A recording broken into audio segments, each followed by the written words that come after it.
So obviously, things have been, I don't know, let's say up in the air with tariffs and all that sort of stuff. And I think that one of the things that is really interesting that's kind of come out of this trade war that's going on between the US and China is how TikTok is now flooded with videos from Chinese manufacturers saying, hey, the tariffs are coming into play. That's not going to do us any favors. So come to us directly. Now, I'm not sure whether it's the actual factories that are creating for Birkin, Burberry, whoever it is, who are actually doing this, or whether it's the middlemen or whether it's duplicates. I'm not sure, but I figured you have insight into this side of things, so it'd be a good thing to chat through. Yeah, the China side, I don't know. When it comes to luxury goods, my perception is that Hermes is still made, their bags are still made in France, etc. I'd like to think they still are. I kind of trust them. Louis Vuitton, less so. I think it's been shown that obviously the product is being made in China. It's going across to France, getting a label put on it, being boxed up, and therefore it's made in France. I know there are brands that do it. The quality is still fantastic as well. Sure. There is the sleight of hand on made in, and I'm sure we'll get to that. But it's always an interesting point of conversation as to who actually not owns the brand, but who is the brand? Is it the factory that makes it, or is it the brand that's instigated the factory to make it? Because so many things are fragmented now. Before, Hermes would have been a small saddlery with three or four people hand making stuff, and then as demand grows, then you look for bigger and bigger factories, like a Savile Row tailor. It's not Savile Row when it's then made in the Far East. But I wonder if it's the disparity between the cost that's been driven down by these brands to the factory. Let's say it's costing $50 to make a Prada leather handbag, and then it's selling for what, $5,000 once it goes over to the States or to the West. Anyway, there's such a huge disparity there. It's clearly not a partnership between the factory and the brand, is it? It's a service provider client relationship. Again, not that I'm like sticking up for either side, but there are other costs involved. Often conversations that I've had with non-industry people, it's like, God, it only costs 10 to make and they sell it for 100. But that 90, some goes to VAT, some goes to duty, then it goes to staff costs and to photographers and all the other things that you don't really see that whittle away at that. That's how I look at garments. It's like, we put a 10 multiple on that, or we put a 5 multiple on it. So starts off as the same thing as a tenner. One brand goes, well, we apply a 5 multiple, 50, so it's 50, and the other one goes, well, we do a 10, so that's 100, or we go, let's just see if we can do 20, and you take it to 200. Then you just start to make more 10s, and more 10s kind of just accumulate quicker. And I feel that often with the luxury goods world, they've just done that. So of course, huge profits, because they might be selling as many units as Album was, but for each one, rather than making a $5, they make 1,000. Well, your numbers soon change from 500 to 500,000. You can do a lot with 500,000. Yes, you can. And it seems to be this clever kind of, well, it's a sleight of hand that the traditional kind of luxury houses have managed to create now, where they've increased margins. Like, I think I was looking at something and the difference between, say a Hermes handbag in 2015 in comparison to 2025. Yeah. I mean, there's it outstripped inflation. It's like 10 times as much. Yes. But there's 10 times as many people buying them. Yeah. And so now they are in a situation, though, where the market's getting flooded. So where the exclusivity has gone. And they were even talking about how social media has a huge impact on that, because, like when I was growing up, I had a poster of a Lamborghini Countach on my wall, and that was the only Lamborghini Countach I had ever seen. And I think actually there's 2 in a showroom not far from me now, but let's say it took me until I was 44 actually see one in the flesh, right? But now, because of lease deals and all that sort of stuff, like, you see Lamborghinis, Aston Martins, like you see so many more on the street, and through social media, you can see as many as you like in as many beautiful settings as you like. So that exclusivity is really being whittled away, whilst the price is been ramped up. Now you have this situation where across TikTok, across social media, these Chinese warehouses are demonstrating their costs. And yeah, you're absolutely right. There are more costs, of course, to producing an item, whether it's logistics, whether it's the research and development in the first place, Yeah. whether it's the marketing, whether it's the branding, all that sort of stuff, of course. But it's a dangerous place for luxury to be in at the moment, I think. Well, yeah. If you're a one-man brand or a one-person brand, and you can get it so you're making, and I'm just going to use numbers just to kind of make it sound more tasty, but you make £1 million a year as that one-person brand. Louis Vuitton can't survive on that, but I'd be quite happily with £1 million a year. Sure. And Yeah. they wouldn't. Yeah. They need the hundreds of billions to pay all the other people. But you can have a great life on an extraordinary life on £1 million a year. Oh, for sure. Yeah. So everything just gets quite perception really changes. And I think in terms of what does a brand mean, when I see a bunch of people in fancy cars, certainly here, there are, I think in Guimarães, there are more Ferraris than there are in anywhere in the world or something. It's got Really such a concentration. Okay. But the factory owners buy them. There's a lot of money, but they do that to write tax off. It's like, oh, well, we either have to give the tax away to the government or just buy a new car. And then that comes with a benefit. So it's like, oh, my tax bill's at 100K. It's like, well, buy a car. And you don't need to pay a deposit on a lease car here, I believe. Okay. Yeah. It's just the monthly payment, I think. So people drive around in incredible cars. And it often outstrips their mortgage. I mean, you get that here for sure, because obviously your mortgage can only be X times your monthly salary. But I think just going back to the tariffs, where I think people are finding it difficult to stay calm is because it is so up in the air. Like 1 minute, you've got 35% tariffs. The next minute it's 104. The next minute it's 125. And you've got items on their way over from China. And as I said last time, it might be that those tariffs don't come into play because it's stuff that's left the port in China once it happens. But that's fine for this lot of clothing. But what about the next one? So people's livelihoods, I think this is what's getting missed, is like the bigger businesses, yeah, it sucks, but they can also borrow against previous earnings and say, okay, look, we're going to borrow, I don't know, let's say half a billion from the bank in order to keep ourselves afloat, because we know in 10 years' time we'll be able to amortize that and pay it off. But your one-man band that you're talking about, who may currently be lucky enough to have an extraordinary life on $1 million, but is probably more likely getting by with paying himself or herself the minimum salary. Yeah. So they're paying as little tax as possible. Those guys are, I'm so stoked that I'm not in America at the moment and having to face that.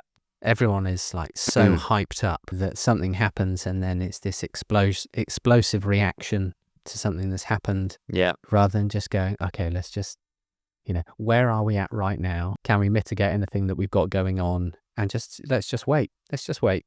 And I don't think people are very good at waiting, but it's someone somewhere, or many people in many places, are making a lot of money in all of this confusion. And that's all I think. On that's what you stuff. said before, follow the money. Yeah. But going so obviously we talked about China, and you and I had a quick chat the other day about manufacturing in China, Portugal, and the UK, and kind of the differences. And I think that's something that's really important to look at. So what was it? You got a quote in for a jacket. Yeah, I've been asked by someone to make some jackets, and my question when anyone wants to make it is always like, okay, what's your margin, and what margin do you want, and what do you want to sell it for? Because then we can work back. So understanding the numbers and the price they gave, and I was like, okay, cool. I'd never used this type of fabric before, which was a synthetic animal skin, so fake leather, which is PU. And I was like, okay, interesting. Let me see what they're doing Portugal, but I just fired it off to other contacts I have in China. And I feel sorry for China because it's like that word sort of brings in these connotations, but actually the quality of craftsmanship that's coming out of these two factories is phenomenal. Also on a scale that far outstrips Portugal, but the prices were extraordinary, like fully finished, and their factories were compliant by, all the testing, the certification, the material, it was custom trims. I mean, the garments, finished garments, FOB, half the price of just the CMT price in Portugal for the same quantity. Right. So the MOQ wasn't as you expect it to be from China. You expect an MOQ to be really high. No, the MOQ was the same. The spec was the same. This is a fully factored price that they would make to spec, whereas Portugal, the factory didn't have a supply route with the fabrics and the materials, so that work has to be done separately. Plus, the real thing was sampling time was 10 days, so 2 weeks China, 6 weeks Portugal. Okay. Yeah. I mean, there's a huge difference, isn't it? The guys got back to me within the hour. To all correspondence, and Portugal was a week. I wanted to throw the UK into the mix there as well, and then I think obviously we'll balance this conversation because there are pros and cons across the board. But can you remember off the top of your head, like what was the MOQ that you were looking at? 300 pieces. Okay, and can you remember as a range how much the per item cost was? Yes, I can, and I can tell you exactly. Because I converted it into sterling, £18.46. Okay. China, Portugal, £30. So finished good, £18.36. Yeah. Just the CMT, so cut, make, and trim. No fabrics, no, and actually no trims. £30.83. Okay. And I understand it's not directly comparable because it is for a different jacket. Yeah. But from a previous and I should say, sorry, Mark, that was actually Portugal. MOQ was 200, China was 300. Okay, so a slight difference. But if it's totally comparable, then because of the price difference, you're essentially getting 100 items for free there.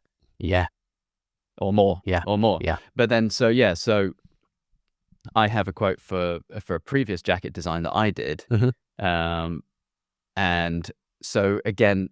The MOQ is lower. The most I got quoted for was between 50 and 150. Yeah. And that was £77.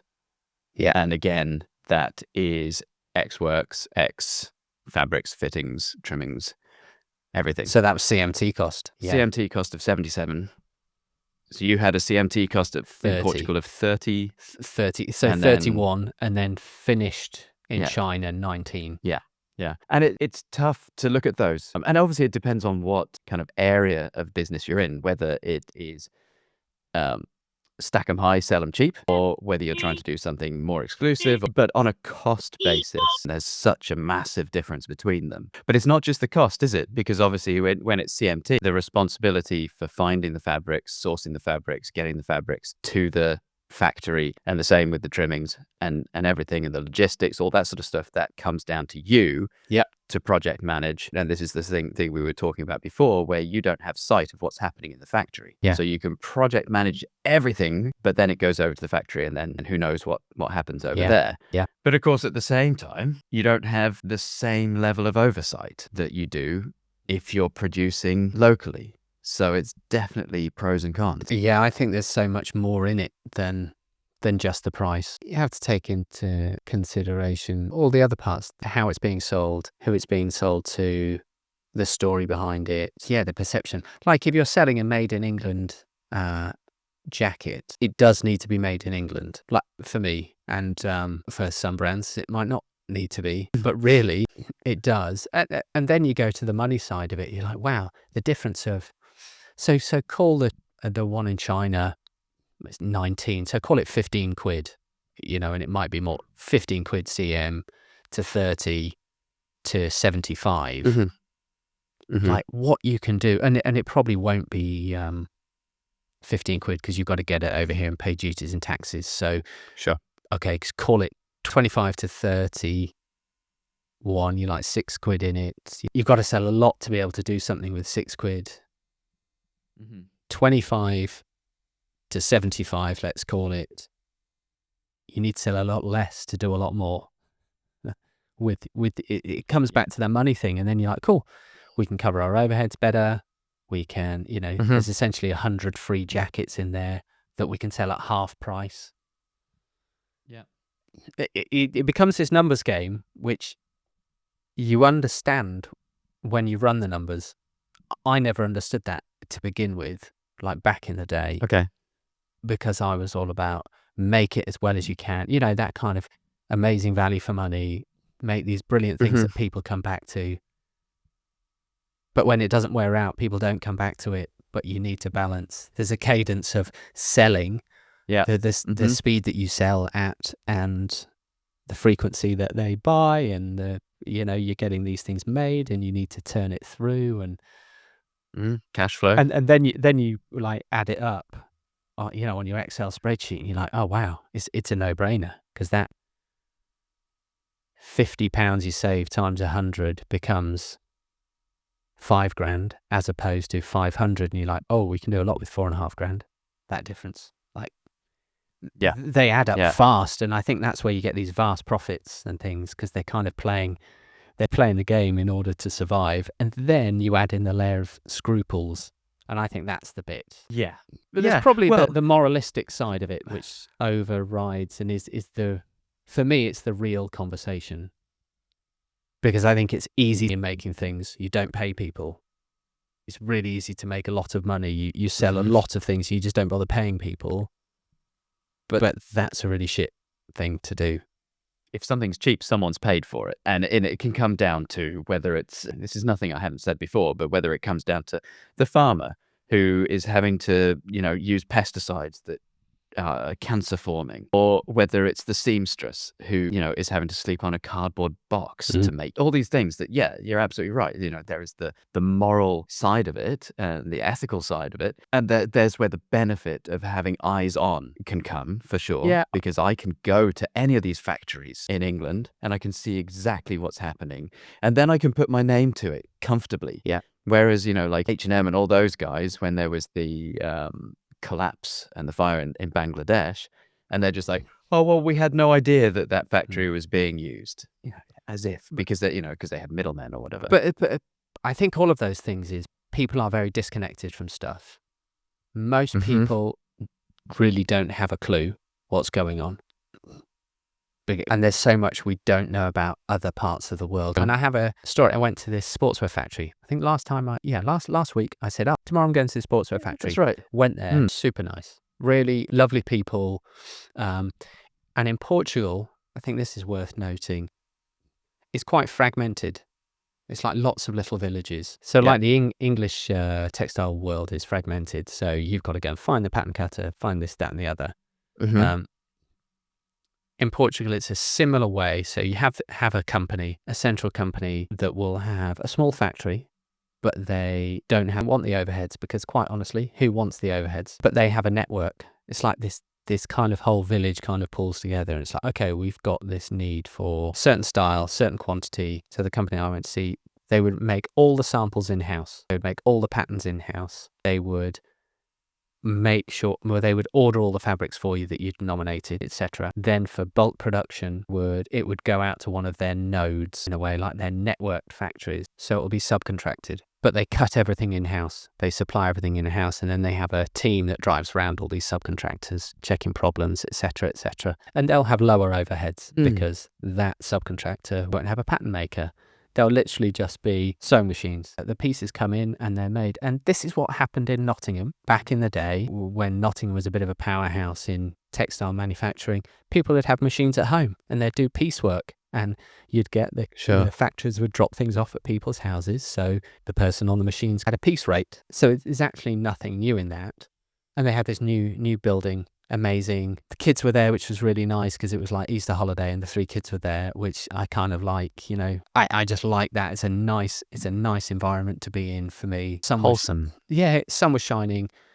Quality of products blew me away, plus the other magic. And we were talking, I was like, how have you found it? Because this showroom's amazing. He said, yeah, we only got this built because and she said, and she was kind of on that, when you get a little lip quiver, look like you're going to cry or well up.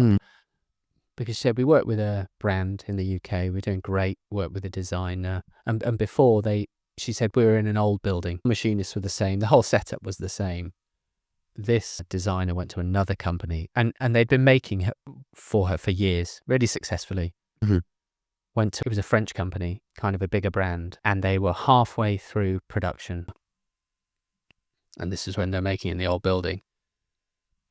They pulled the whole production, but they'd signed off all the samples. They'd signed it all off, great quality, because they didn't like the look of the building. Right. They didn't like the look of the building, so they pulled all that production. Even though they had great service, everyone was paid, everyone was paid well. And she said, nothing changed for us other than we then were like, okay, we need to build a fancy building to make companies feel like we do a good job. And that partly annoys me because people are they can't see, they've no idea what they actually buy. And workshops are messy by nature, It's like going into an artist's studio and expecting there to be not a drop of paint spilled. And you're like, get real. Like, that's just not, or having an operation and no blood spilled. It's like these places, things happen. Obviously it gets cleaned up, but it was this way that the brand kind of was like, oh, just cancel the whole thing. But it was exactly the same. There was no difference other than they then built this building and its perception always, which then is like, kind of links into the brand thing. And then you come to Portugal and Portuguese, like, there's more to life than clothes, but someone else's. And it flips both ways for sure, because I get pissed when they don't do what we've asked, because they don't understand the importance of getting it right and selling it. It's got to be right because we have to sell it and we have to make our deadlines because that's important. So you get this kind of odd cultural thing that flip-flops. But when you have a really great relationship with people, I would say one of my favourite factories was in Leicester that I made with the album. I gave you their number. You'd go there and you'd be like, oh my God, like it. But they owned the building outright. It was like a full family affair of like 8 of them, like brothers, it's great. Would have lunch with them on a Friday. The strongest, wildest tea. I mean, the tea was gross, but each to their own. Oh wait, because it would have been chai, like carrot tea. No, it wasn't. It was just like super strong tea, but powdered milk. Oh, okay, that's the other option that you get. Powdered milk. Like 8 teaspoons of sugar and like half a tub of powdered milk. Amazing, and like judge it on the quality of the product, and for me, I would judge a factory on that. On would I have lunch there, and would I eat with the people? Yeah. Like, well, and what's the product like at the end of the day? That's the if the product can be created beautifully, it's down to you then to see through. And like a nice shiny warehouse, it's basically the way that BMW work, or Porsche, or any of these guys, where their workshops, you go into their workshops and they are spotless, and it gives you that level of confidence without having to really understand how good are the technicians. Whereas if the warehouse or the workshop is a mess, you have to spend more time, and it's down to you to understand their capabilities more. Whereas the shiny warehouse gives you the facade and a false sense of this is good. Yeah, it does, and that's why I think it comes down to scruples for me and morals, because it's not just what you see isn't. If you want them to have a nicer building, pay them more. Well, yeah. Well, that's what I was going to say. No, I can't pay them more because we've, it's like, well, pay them more then. Or they're going to have to, for them to buy a new building. Oh, okay, no worries. So just go into more debt. Oh no, well, we wouldn't want that, because. So I just think it's like, work with people, and build it up over time, and they do more for you. Same with like communicate really well. For sure. And that blew me away with the Chinese factories as just comparison. They were just on it, and subsequently I've been linking them up with other brands, and they've told me that they've contacted them. They didn't have to, but they were like, and they've sent me the email that person, off their own back, their own volition, and you're like, there was just an openness to being like, Mm. this is, it works. This is what it is, And I imagine if then a massive tariff was slapped on, you'd be like, fuck you. All right, you're going to do that. We're going to do this. Yeah. But the time frame and the communication is, I don't know whether it's specific to me, but I was looking at, so I've been getting a sample made of a box for the top end peacoats and all the high end stuff that I'm going to be doing. Those boxes need to reflect the product that's inside them, and I also want them to be boxes that people keep. It's not, there will be a postal box around it, but this is almost like a gift box. Yeah. I started to work with this company to develop the sample in October. Now, they're UK based because I want, as much as I possibly can, I want to be doing in the UK. I want to be supporting companies here, but I still don't have it. It's April. And it's just madness. And when I look at the peacoat, the time between samples, I've had 3 samples since January 24. We're now in April 25. And it's across the board. The communication is difficult. The timeline is incredibly slow. Now, I am also aware that I'm not putting in orders of 5,000 boxes. So I'm also very thankful that these companies are still giving me the time of day, because I'm super particular and all that sort of stuff. But if you're going to give me the time of day, give me the time of day. Don't put me to the back of the queue. Yeah, you never know. That's the thing. And the brand I'm making the jackets for, I said, do you want Portugal or China? And they were like, we want partners that we can work with and develop with, because Nice. we test and iterate and then we go for it. And that's how we do. And we started off with 100 pairs of a shoe, and now they're making hundreds of thousands. And it's like, it's there, but we just have to test and iterate to get it right.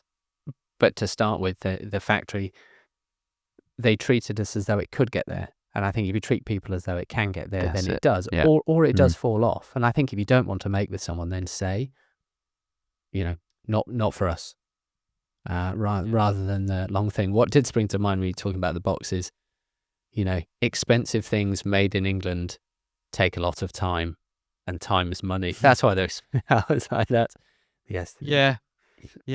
And it's impossible to claw that back. Like when I think about 5 years spent working on Barnfield that could have been spent, like if it wasn't something that I was super passionate about and wanted to bring to life, I could have spent it continuing to do my digital marketing or whatever.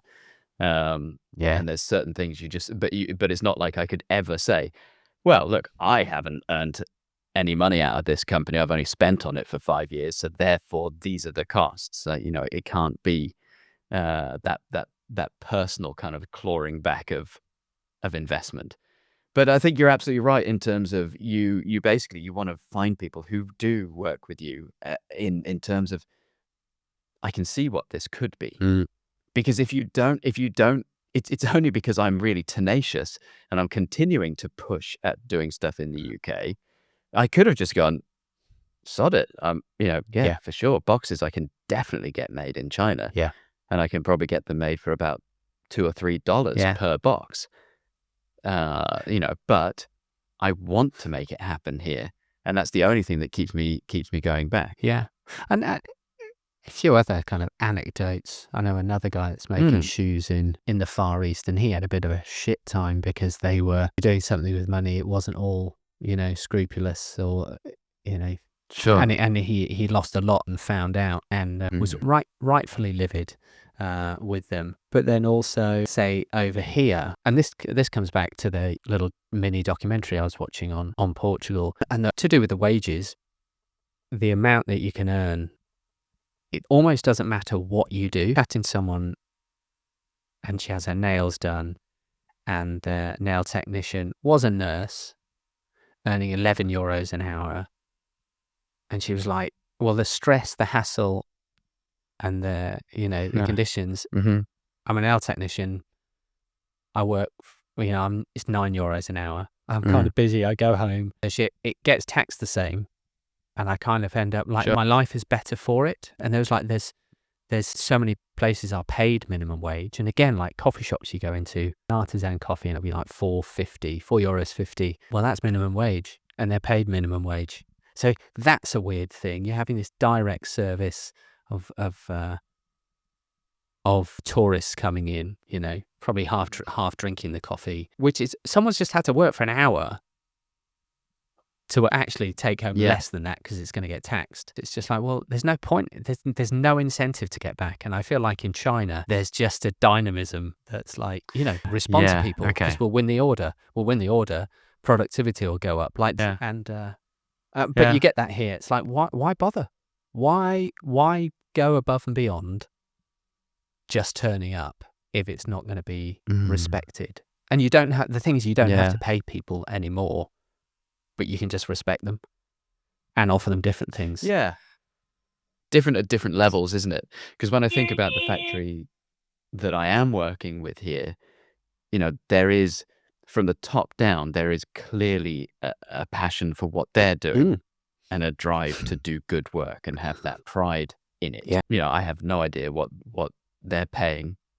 I know that there is a minimum wage in the UK that they'd have to be paying, but I think they would be paying above that.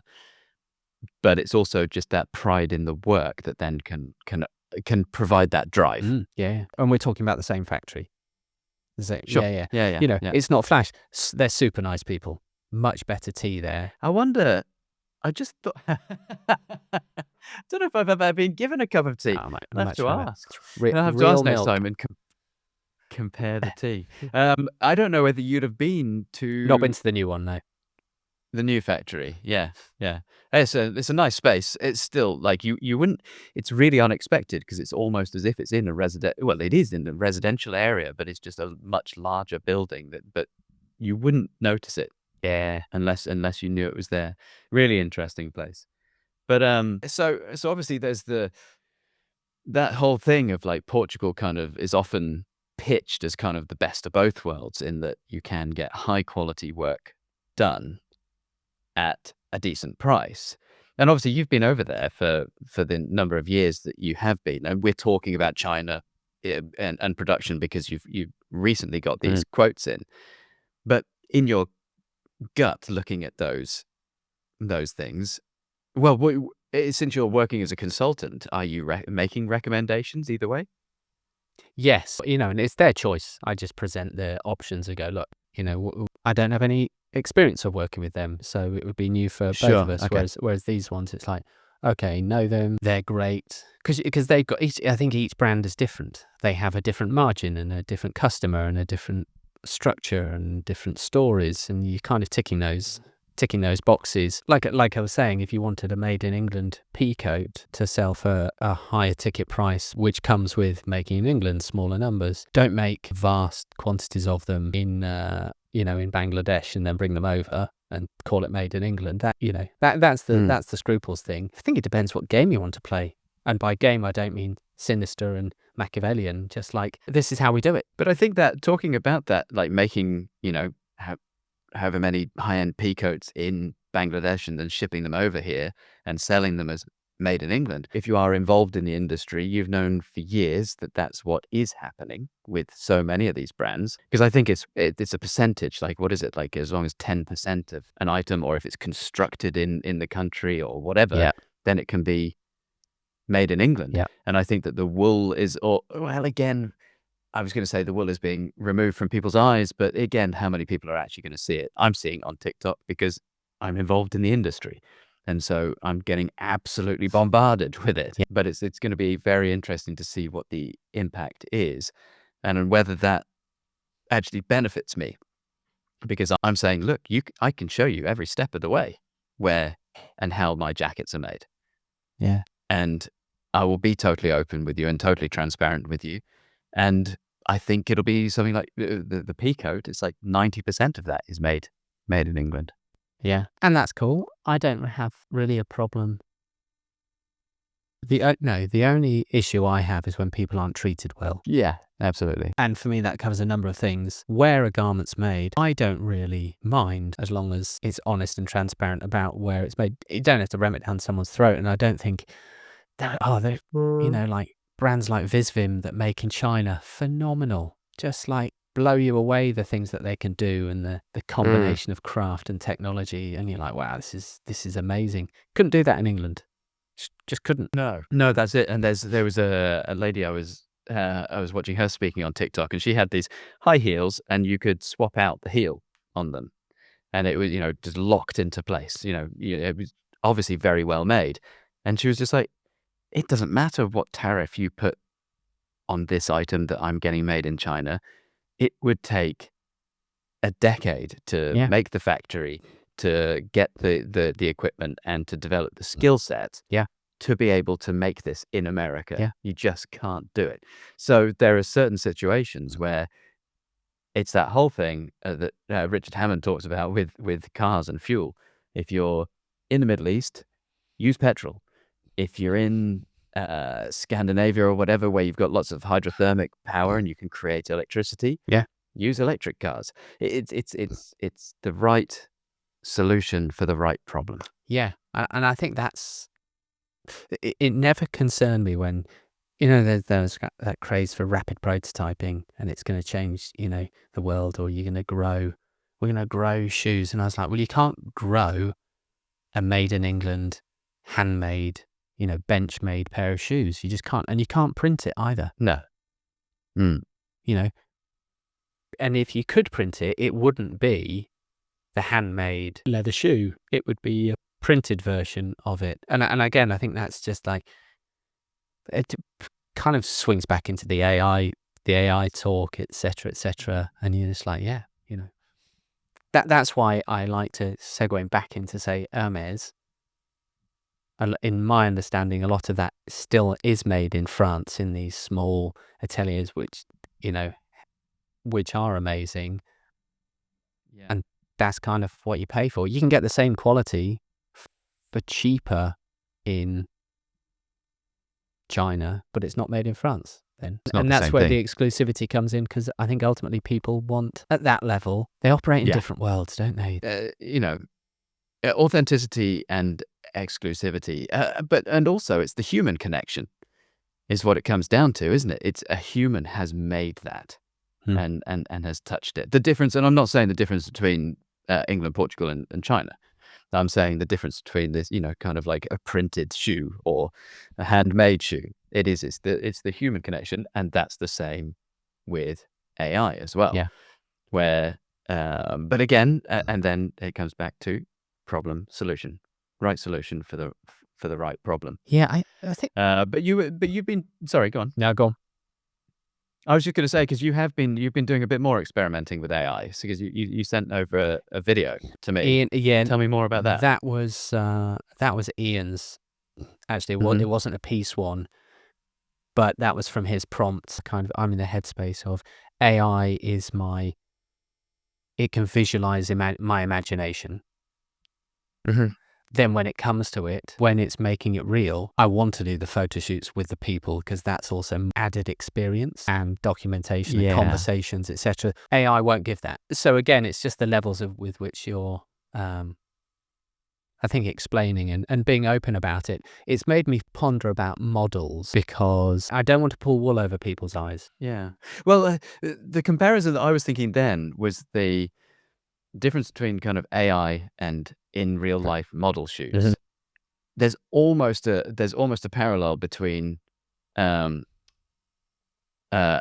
brand like mine, which is D2C and is website only, and having a shop. And I'm constantly trying to find the link between the two. So by doing the virtual fittings, by setting up in-person meetups and all that sort of stuff, I'm trying to bridge the gap. And I think that's the same with AI. Like, how are you using it to bridge a gap, or what are you doing to bridge the gap? And it's kind of, as you say, like not pulling the wool over people's eyes, being like, this is AI. We're using this to generate a feeling, and it's using it as a tool. So if you can better visualize your ideas, using AI to a professional level that could then be communicated to direct your vibe and your photography and your videography moving forwards, then it's a huge benefit. I also like the idea of them working with, and there are a couple of stylists and art directors that I've been speaking to for a long time about piece, and we've kind of created like, okay, this is how we'd shoot it. But then working with them on AI, because for me, conversation's a really important thing, and conversation is teamwork and all. But it's still, you're still having that conversation. We're just using a different tool to create a visual, but it's still with the stylist. It could still be with the photographer. Like, how do they see? What image do they want to create? Yeah. Some might not want to do that, and that's fine. But then the ones that are open to it, like really, really not dismissing anything, but explaining the process and seeing where it gets. Don't pass a model off or an AI person in clothes that aren't quite the right thing. You can get an idea of, tell me more, like a sense of discovery, which is only, I guess, like in the oldie days, someone would go away on an adventure and they'd come back to the inn or share the story around the fire, which creates an imagination and does it inspire someone else to go and have their own. They're just there to hopefully inspire you. Don't settle for artificial, but it can inspire you to go. And if it inspires you, then I'm all for it. Yeah, to take action and in real life. But I think that when you were talking then, I was thinking that photographers and videographers, they are the best custodians of AI being used in this way, rather than, for instance, us as the brand owners, because they can bring their experience to bear in terms of, this particular image that you're trying, or this feeling that you're trying to generate. I can talk about a feeling or, vibe or whatever that I want to generate. Speak to a professional photographer and they'll be like, okay, well, yeah, you'd need to make sure you're using a 35mm lens, on a Leica camera with this time of day, with this they would understand all of that and be able to prompt the AI solution to give you that imagery that you're looking for, to give you that direction far quicker than I could just describing the feeling that I'm trying to. But not all. I think that's also the point where not all photographers are equal. And I was chatting to Ian and we were talking about, like, not all graphic designers are equal. Sure. And not all clients want the most cutting edge graphic designer or photographer, and that's where, like, taste is really subjective, and you need to find all the different levels and matching the places, the people up, like the photographer with the brand or the designer with the entrepreneur who has the vision for it, because the designer could be just too good. And it makes the person feel really uneasy, and they're like, oh no, I just want a blue pair of shorts. Like, that's not what I was thinking. I think frequencies and energies of people. So not all photographers will be able to communicate in that way, because some are very functional. Functional photographer is not the conceptual Nick Knight who's skilled and can see things in a different way. You're like, oh, that could be interesting. Yeah, very true. Very true. I think it's very true. Fascinating, and there's some good stuff. But we're doing more this afternoon. Actually, we're going to get into piece visuals, and again, it's about mood stuff. It's like, I was like, I'm not trying to replicate the images that we've pulled together, but I'm also aware that might not be the outcome of it, because I don't want that. These are just like, okay, what is it about these things that have given me this feeling? What do we create that kind of gives a similar feeling or better, and just feels right? I don't know what actually that will look like. I have no idea. You've got to be comfortable with that, though, I think, in that exploratory way, because some people just want the thing. They're like, I want this. This is exactly what I want as the output. Yeah, and I think that at the moment, it's much more useful to use it in that kind of exploratory sort of way, because it might open your eyes to something completely new. Yeah. Instead of just a replica. Yeah. Of something that's come before. Yeah. So that's this afternoon, and then but that was great. So you went to the sportswear place. So good. Okay. Yeah, so good on a number of different levels. They're definitely in the contender, kind of for the whole of piece, or that's non-denim. Okay, not just okay. That's all jersey and Very fleece. Cool. Yeah, as well as sportswear. Their price is great. Really like them. They understood quality. Nice that there's a family there. The kids were there. Nice. High five.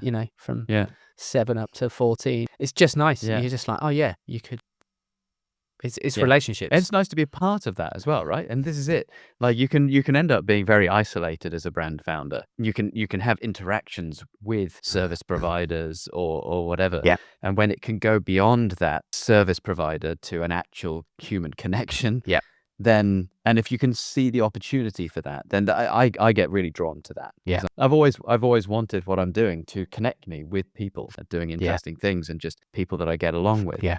And that's definitely happened with the knitwear, Jason, who's doing that. Really enjoy his company and I really get along well with him. He's very communicative, very clear, and you start to learn more about. Like he went to Goodwood the last year when I did as well. Yeah. So then you generate those connections. And I think that's actually, it's all of those things that people actually buy in the end result and the level with which you want to connect with people. Because if you don't really want to connect with people, you do make it somewhere and it's all done through email. You don't really care. It's very transactional. And that's one way of doing it. It doesn't resonate with me in that way. Sure. And I think it comes across in the product, but a lot of people they're not sensitive to that. The people that are buying that product aren't sensitive to it because they're buying that product, and the ones that are buy a different product.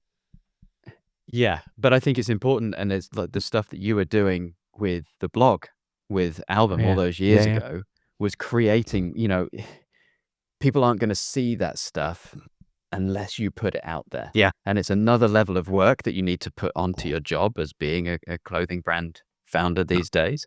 I say these days, as you said, as I said, you were doing it with Blogspot in what, 2009? 2009. Yeah, that was just pure enthusiasm. Where it didn't work so well was when someone else was taking it over. And where they would like take my memory card, because there was the days, and they would choose some pictures because it all became a job. Whereas for me, it was just like late night, just drag and drop, few words, on you go. It was very much me doing it. It didn't work so well when someone else was doing it as a job. It never felt... Yeah, no, I get that. It never felt the same. And I think that's where each person has to find their own way of expressing. It's like, cool, okay, you want to make film, like, knock yourself out. Like, it's not... Love it. I'll speak in front of the camera, but it's not my thing. And then things can become formulaic and they just don't work and they lose the magic. Yeah. Someone got in touch on Instagram and they were like, did I miss the launch of the P coat? And I had to be Not like, yet. No. But I was able to say, but I've been speaking about it. If you check out Thread Equity on podcast or YouTube or whatever, there's this episode, and this episode that I speak about what's been going on and where we're at.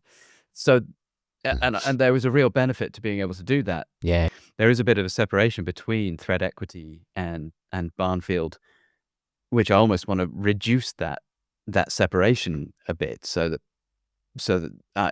people can see this stuff, because I've got the customers who are following along on Barnfield. Yeah. I'm talking about Barnfield here and talking about where we're at, what's happened, the ups and downs and all that sort of stuff. They're not getting to see that. And so there's a separation. So I've got to figure out some way to bring those two worlds together. Yeah. At some point. But for the rest of this week, I've been working on. I got my swing tags back, and they do finally. They look great. Knitwear. I'm just finalizing the spec sheet on that, because we're finally at a point where I'm like, okay, this is what I need. The sweater and the cardigan. This is the fit. These are the measurements. Are we these washing? Are the sizes. Are we washing? It needs to be laundered, and then to actually meet those. That's why I'm doing the spec sheet now. Yeah. Okay. This is the final measurements. Yeah. And so we need to get to that. It's actually taken me, because I do all of the tech packs and the line drawings in Illustrator, and I spend way too long on those because I want them all to be consistent. I want the sweater to look like the cardigan, to look like the Lawrence jacket, and it doesn't matter, but it does to me. Yeah. And I realize it's a waste of my time to spend hours perfecting those line drawings. I hand draw all my stuff, so yeah. I mean, at the end of the day, it's whatever works, isn't it? So I need to get them over to Jason this week so that he can get it into the process and potentially get that started next week. Great. Boxes back and forth, as I said. So in fact, I didn't send you pictures, but I've been working with these guys, as I said, since October. But we're now at the logo printing side, and this box is sturdy. You sent me a picture of the raised text. Did I? Blue box, like textured. So what's interesting with that raised text is the way that it's printed. It's actually, the technique was developed for Braille. So it's raised off the surface. So it's printed with this like super thick ink. And then it's actually printed in black, and then it's printed on, and then the color goes on top of it. Oh, wow. So yeah, you have this really nicely kind of wrapped navy blue box with Barnfield raised in white, and underneath that is Great Britain. Huh. And it kind of, I wanted it to be in gold. We're not sure because it's digitally printed, so you don't get metallics with digital. Yeah. So this, I think next week I'll be going in to see the samples of the printing of that. Very good. That should then spec wise, that's absolutely right. The dust jacket fits in. So, and it's almost vacuum, kind of sucks up as you open the top of it. So, and it's made to a really high spec. So it's the sort of thing that you would keep the jacket in, maybe underneath your bed or something like that. Good. And just more part of the experience. Good MOQs? Yeah, 1. Oh, wow. I mean, I don't have a final price for the box. We're definitely not talking China prices. Yeah. But it's literally 10 minutes down the road from me. And it's not just that, it's that the guy who runs it, super friendly. Really, I can see that he's, everyone working for him, they react really well around him as well. So you can see that it's a good place to work. And it's supporting the local economy if I can. So nice. Yeah, fingers crossed that should be sorted very soon. Are you going to have a scent in the box? And I say that because my favorite brand of all time were Margiela for a period. Their shop always had a certain smell, and the garments had a certain smell because they had these like bits of paper in that were like air fresheners that would come in the knitwear, almost like a moth. Amazing. And I always their clothes for me were like sensory on so many levels, like your sense of discovery and things. And you just throw it in, and because we're doing an incense that will go in with the garments that you can then burn. That's like I've got like acacia and Palo Santo and all of this stuff. Yeah, you get without. So if it's a natural scent, I'm kind of all for it. I'm not going to do it for 2 reasons. One, because I think that I'm very affected by smells, and I could be like, oh God, that's really off-putting. And so it could be that what's nice for me could be really off-putting for someone else. Yeah. The other thing, and I know I'm dragging things down here. Have you heard of phthalates? Oh yeah. So obviously they are hormone disruptors, and they're used within artificial fragrances and everything. Yes. And from artificial fragrances through to plastics, they make plastics soft and all that sort of stuff. And yeah, there's something that I don't want. We don't have any scents in our house at all. So I don't think that it's something that I can be kind of anti and then push. But I love the idea of the sensory side of things. But the answer is no. Yeah, no, because what I'm using is incense, so it's all natural resins for that reason. So it's but yeah. We can talk phthalates another time. I'm sure our audience would be overjoyed to hear about phthalates. But yeah, so okay, cool. Well, good luck with the rest of your week. And I should have some more progress to share next week. Fab. Yeah, likewise. So yeah, we'll be back on it. Brilliant. Awesome. All right. Speak soon. Cheers, Mark. Cheers, James. Bye. Bye. No, we're going to have lunch. No, because it's day off school. Doesn't mean you can just have chocolate. We're going to have lunch. We're going to break. We're going to have lunch. And then you can. I left that on record. Right, I'll let you go now. I'll catch you later. No worries. Speak to you soon. All right. Cheers, mate. Bye. Bye-bye.